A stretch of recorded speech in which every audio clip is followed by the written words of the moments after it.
ज़्यादातर दुकानदार का जो अभी मेंटली ब्लॉक रहता है, पहले के टाइम पे मैं जब भी उन लोग को बोलता था, किसी को भी, हमारे भी कुछ फ्रेंड सर्कल में, उनको बोलता था ना कि यार तुम सोशल मीडिया पे आ जाओ, तो बोलते अरे सर मैं 30,000 रुपये का होर्डिंग लगाऊंगा, उससे अच्छा एक काम करता हूँ मैं अच्छे लोकेशन पे दुकान ले लेता हूँ, 30,000 भाड़ा भरूंगा। लेकिन ये सब चीज़ में मुझे मार्केटिंग सोशल मीडिया पे नहीं आना, मतलब ये कहीं ना कहीं ब्लॉकेज है जो शायद पहले रिलेवेंट था कि आप अच्छे लोकेशन पे अच्छा साइन बोर्ड लगा दो, आपका मार्केटिंग हो जाएगा। लेकिन अभी कहीं ना कहीं वो नहीं, देखिए क्या है, होल्डिंग हर कोई लगाता है, पर आप उसमें से हटके कैसे दिखोगे और आपका ब्रांड कैसे बनेगा? ब्रांड स्टोरी से बनता है।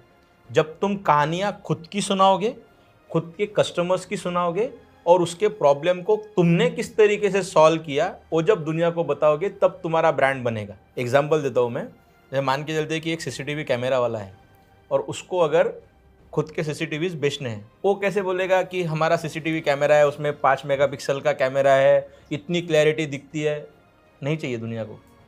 दुनिया को क्या चाहिए? एक छोटी सी स्टोरी कि अंधेरी ईस्ट में एक सोने की दुकान थी, वहाँ पे रात को डाका पड़ा और 3 करोड़ का माल गायब हो गया। वहाँ पे सीसीटीवी लगा हुआ था, पर किसी ने चेक ही नहीं किया था कि मेरा सीसीटीवी चल रहा है कि नहीं चल रहा है। इसलिए सीसीटीवी का मेंटेनेंस बहुत ज़रूरी है। अगर उस बंदे ने 1,000 रुपये का मेंटेनेंस लगा के खुद का सीसीटीवी चेक किया रहता था तो आज 3 करोड़ का माल की भरपाई हो जाती थी। वो बोलते हैं ना, वो आप फीचर्स के बारे में बात मत करो, बेनिफिट्स दिखाओ, वैल्यू दिखाओ। कौन किसको पड़ा हुआ है कि मेरा सीसीटीवी क्या चल रहा है ना क्या नहीं चल रहा है। तो तुम अपने कस्टमर की कहानियां सुनाओ, अपने ही कस्टमर के पेन पॉइंट्स बताओ, और जिस तरीके से तुम अपने नॉर्मल कस्टमर से बात करते हो, जैसे जिशान भाई अगर मैं आपके पास आया तो आप मुझे आपका प्रोडक्ट दिखाओगे, अच्छे से एक्सप्लेन करोगे और माल मैं खरीद लूँगा।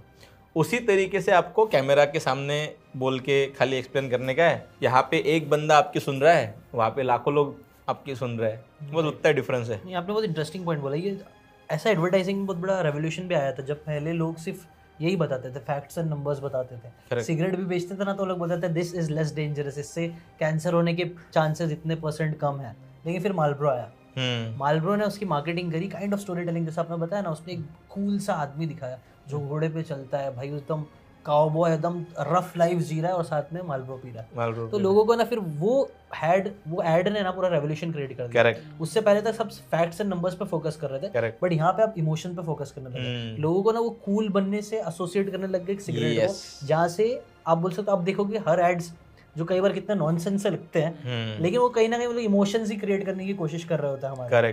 करेक्ट। और दूसरी स्टोरी की भी बात बोली, उसके ऊपर भी ना, और इंटरेस्टिंग बात जो आपने बोली ना भाई, अंधेरी वाला एग्जांपल दिए, कई बार ये होता है कि लोग अगर गलत झूठी भी स्टोरी रहेगी ना फिर भी आ जाए वो सच में नहीं भी हुआ रहेगा तो भी मान जाएंगे। और इसके ऊपर कोई अभी याद आ रहा है, अभी आदिवासी हेयर ऑयल का भी बहुत चल रहा था, पता है? हाँ, लंबे बाल वाला। करेक्ट। उसकी भी कहानी कैसा क्रिएट की, और अभी मैंने इसके बारे में बहुत रिसर्च नहीं किया, बट बहुत सारे लोगों ने ऐसा वीडियो बना के डाला कि इट्स कंप्लीट फ्रॉड है पूरा। अब मेरे को इसके बारे में एग्जैक्टली मालूम नहीं है, लेकिन इतना सबको कहानी की वजह से वो सेल हो गया कि ये आदिवासी लोग हैं, एक लोग के पास इतनी सारी जड़ी बूटी है, ये लोग ये जड़ी बूटी का यूज करके इतने बड़े बड़े बाल उगा रहे हैं आपके भी बाल नहीं है, आप भी यहाँ से कॉल करो, ये नंबर पे फोन करो। और एक और कहानी में ट्विस्ट भी ये था कि बहुत सारे फेक लोग ये खुद को आदिवासी बता रहे हैं। हाँ, बहुत सारे फेक लोग का कर रहे हैं ये चीज, लेकिन वो लोग फेक है, हम रियल है, हमारा नंबर लो करो। कैसे कहानी क्रिएट की, एक प्रॉब्लम क्रिएट किया, उसे कंटेंट के थ्रू इतना बेचे। कुछ लोगों ने तो खुद कंटेंट क्रिएट भी नहीं किया, खैर इन्फ्लुएंसर्स के थ्रू करा है, बट कहीं ना कहीं इन्फ्लुएंसर का यूज हुआ, इसके वजह से लोगों ने मुझे लगता है काफी अच्छा खासा पैसा बना लिया है।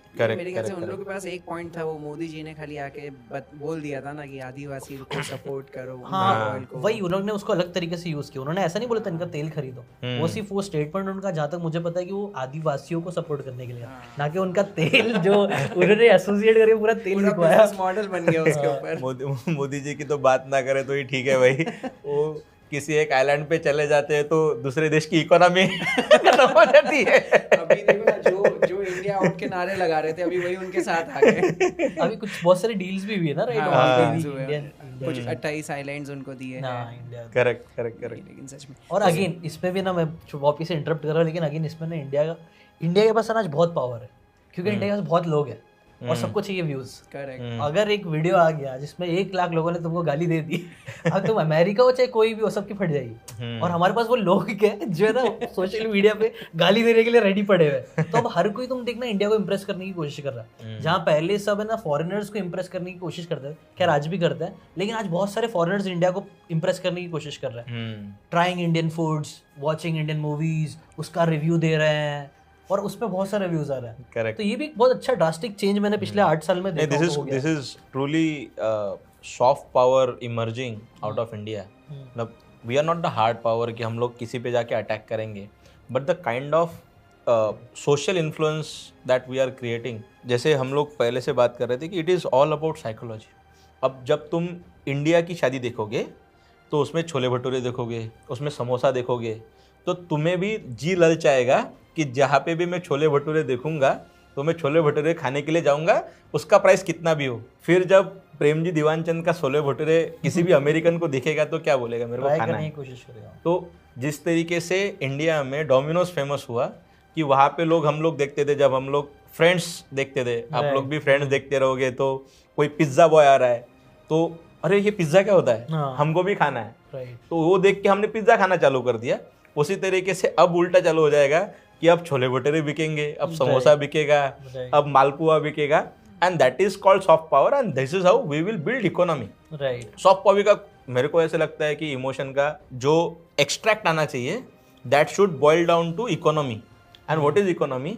अ money in your and your pocket, कि तुम अपने टाइम के साथ, अपने पैसे के साथ क्या कर रहे हो। करेक्ट। क्यों हम लोग गरीब है?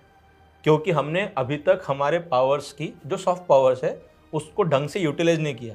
क्यों नहीं यूटिलाइज कर पाए? क्योंकि हमने हमारे लिए ही बनाया। चाइना ने पूरे दुनिया के लिए बनाया। सब कोई, या वहाँ पे गरीबी मतलब ऑलमोस्ट कम होगी, बहुत कम होगी, कोई गरीब है ही नहीं। हर किसी के पास इतना पैसा है कि वो ये समझ सकता है कि मैं आज काम के लिए जाऊँ कि नहीं जाऊँ। ये मेरी इच्छा पे डिपेंड करता है कि मैं आज काम पे जाऊँ कि नहीं जाऊँ। लेकिन भारत में आज ऐसे लोग हैं जो 7 बजे घर पे आने के बाद 8 बजे से फिर से स्विगी जोमेटो की डिलीवरी करना चालू कर देते हैं, क्योंकि उतना पैसा अभी तक हमारे हाथ में नहीं आया जितना हमें पास होना चाहिए। तो हम लोग अभी फोर्स लेबर में हैं कि करना पड़ता है। वो दवाई का खर्चा देने के लिए मुझे काम करना ही पड़ता है, मेरे पास ऑप्शन नहीं है। मैं विलिंगली काम पे नहीं जा रहा हूँ। और वो कब आएगा? जब हम लोग बहुत सारे अच्छे एंटरप्रेन्योर्स भारत में क्रिएट करेंगे जो कि अलग अलग प्रॉब्लम ना कि भारत के लिए पर पूरे दुनिया के लिए सॉल्व कर रहे हैं। और जब हम लोग ये सॉल्व करना चालू करेंगे, ऑटोमेटिकली उसके भी पास पैसा आएगा, उसके पास पैसा आएगा तो एम्प्लॉयज़ के पास पैसा रहेगा, and we can have a flourishing economy.